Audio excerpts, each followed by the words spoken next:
Hello students, कैसे हैं आप लोग। होप सभी अच्छे होंगे। तो स्टार्ट करते हैं worksheet number 10 maths class 7 English medium. ठीक है बेटा, यहाँ पर अपना नाम लिखिएगा और सब्जेक्ट टीचर का नाम। ट्रायंगल में इसकी प्रॉपर्टी, राइट एंगल ट्रायंगल के बारे में बात करने जा रहे हैं और Pythagoras property. Right angle triangle का मतलब होता है जिसका एक एंगल 90 डिग्री का होता है। एक एंगल 90 डिग्री का होता है तो उसको हमें समझना है। देखिए एक लैडर है, लैडर ये 8 मीटर दिखा रहा है, वॉल 10 मीटर है। इसको ठीक कर लीजिए क्योंकि जो ये हाइपोटेनस है ये 10 यहाँ पे कीजिए और यहाँ पे 8 कीजिए। तो एक लैडर है, हर जगह ठीक कर लीजिएगा, यहाँ 8 और यहाँ 10। तो लैडर क्या है, वॉल से लगी होती है। वॉल यहाँ तक 8 मीटर की ऊंचाई पे है और हमें इसकी डिस्टेंस बतानी होगी।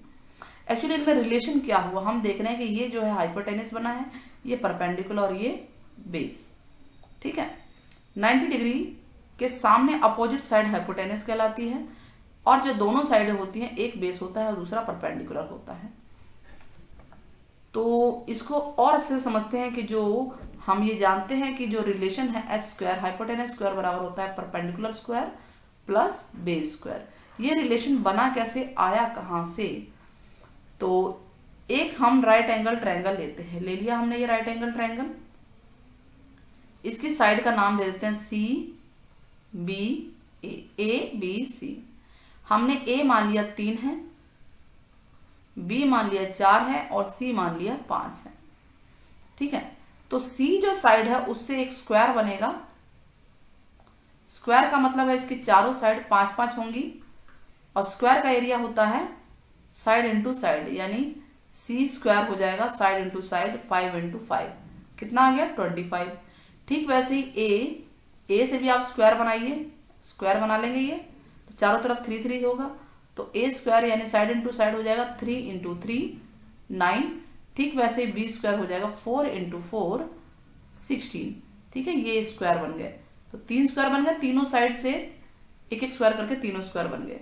तो हमने ये देखा कि जो 9 और 16 को हम ऐड कर रहे हैं तो 25 के इक्वल आ रहा है।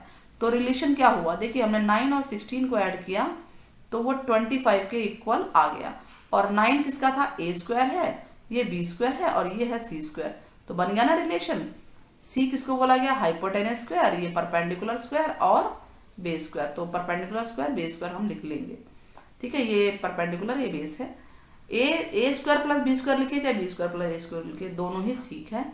तो मेन फार्मूला क्या है जिसको हम आज करने जा रहे हैं वो ये है, hypotenuse square equal to perpendicular square plus base square. चलिए स्टार्ट करते हैं क्वेश्चन। Let us understand. एक ट्रायंगल के 3 साइड दिए 3 4 5। पता लगाइए कि ये राइट एंगल ट्रायंगल की साइड है भी कि नहीं है। तो सबसे पहले 3 4 5 जो है, इसमें हमें पता है जो सबसे बड़ी साइड है वो हाइपोटेनस होगी। इसका स्क्वायर कीजिए, 5 स्क्वायर कितना आया 25। अब 3 स्क्वायर कीजिए 9, 4 स्क्वायर कीजिए 16। अब 3 स्क्वायर और 4 स्क्वायर जोड़ दीजिए, 3 स्क्वायर प्लस 4 स्क्वायर जोड़िए यानी कि 9 प्लस 16 ऐड करेंगे 25 आ गया। 25 5 के स्क्वायर के इक्वल है। इसका मतलब कि जो ये साइड्स हैं ये राइट एंगल ट्रायंगल बनाएंगी। अगर ये इक्वल नहीं आया बेटा, ये अगर इक्वल नहीं आया तो राइट एंगल ट्रायंगल नहीं बनाएंगे, बिल्कुल नहीं बनेगा। Question number 1, find the solution. जो इनिशियली जो प्रॉपर्टी थी, ये जो अब ये लैडर है, इस लैडर से रिलेटेड आप सॉल्यूशन निकालिए। तो 10 और 8 है ना। चलिए क्वेश्चन नंबर 1 करते हैं हम लोग। क्वेश्चन नंबर 1, तो ये वॉल थी, सीधा बना लीजिएगा स्केल से। ये लैडर है, ठीक है, ये हाइपोटेनस परपेंडिकुलर बेस। कितना है ये 10 है और ये 8 है, यही है ना। चेक कर लेते हैं, 10 मीटर और 8 मीटर, मीटर लगा लीजिए। तो हमें ये पता है कि हाइपोटेनस स्क्वायर बराबर होता है perpendicular square plus base square. Means 10 square equal to होगा 8 स्क्वायर प्लस बेस, तो है ही नहीं। तो ये हो गया 164 equal base plus base square. Clear हुआ इतना, समझ में आया। तो अब क्या आएगा 100 minus 64 equal to base square. तो बेस स्क्वायर हो जाएगा 36, यही आएगा ना। 100 हो गया 10 इंटू 10 और 64 होगा 8 इंटू 8। तो 36 किसका स्क्वायर होता है बेटा, 6 इंटू 6 है ना, 6 इंटू 6 का स्क्वायर होता है। तो बेस कितना होगा बेटा, बेस होगा 6 मीटर। आ गया ना, आंसर आ गया बड़े आराम से। तो इस तरह से पहला क्वेश्चन आ गया हमारा। नाउ सेकंड क्या है, हमें ये बताना है क्या ये राइट एंगल ट्रायंगल के मेजर्स हैं। तो पहला क्वेश्चन और दूसरा 6, 8, 9 है। चलिए सेकंड का पहला क्वेश्चन करते हैं। 6 मीटर, मीटर है कि सेंटीमीटर है?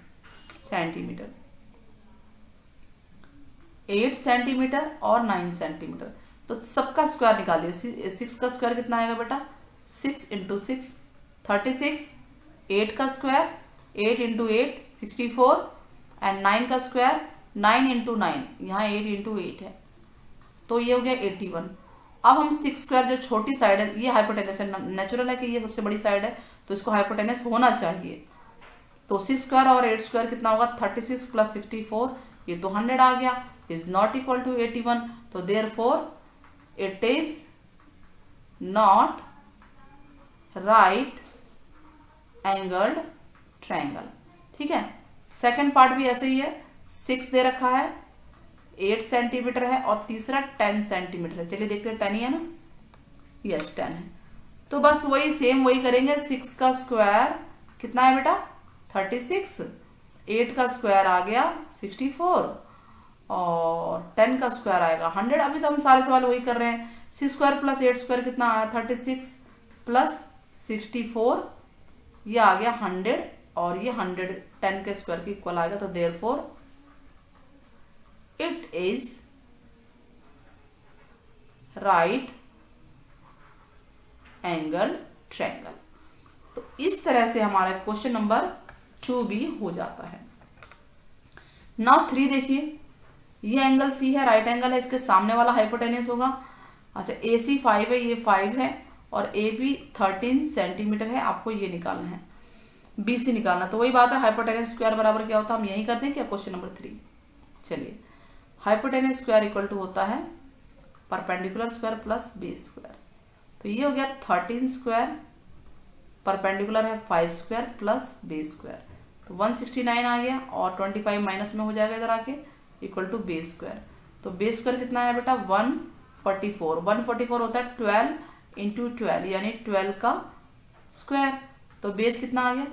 12 सेंटीमीटर। और वैसे भी इसका स्क्वायर और इसका स्क्वायर इसके बराबर आना चाहिए। क्लियर हो गया क्वेश्चन नंबर 3।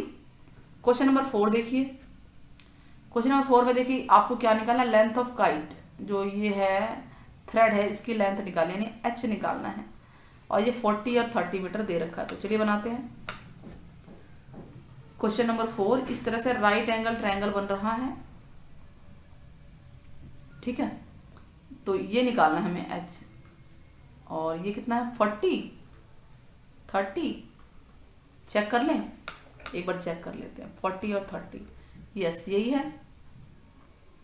तो वही लिखेंगे हम लोग, H square equal to perpendicular square plus base square. Perpendicular है 40 स्क्वायर प्लस 30 स्क्वायर, तो एच स्क्वायर कितना आएगा? 40 इंटू 40 और ये होगा 30 इंटू 30। तो ये हो गया 1600, 3 3 जा 900, ऐड करेंगे तो 2500 और एच स्क्वायर 2500 है, यानी 25 होता है 5 का स्क्वायर और 100 होता है 10 का स्क्वायर, यानी ये हो गया 50 स्क्वायर। तो एच इक्वल टू आ गया 50 मीटर। ये वैसे भी इनसे बड़ा ही आएगा। क्लियर हुआ? ये क्या है? लेंथ ऑफ थ्रेड निकल गया। इस तरह से हमारे सारे क्वेश्चन हो गए। आई थिंक रिलेशन आपको समझ में आ गया होगा पाइथागोरस थ्योरम में। क्वेश्चन नंबर 1 2 3 हमने चारों क्वेश्चन कर लिए हैं। कमेंट में बताइएगा वीडियो कैसी लगी और साथ में सब्सक्राइब शेयर करना ना भूलें। Take care, bye bye.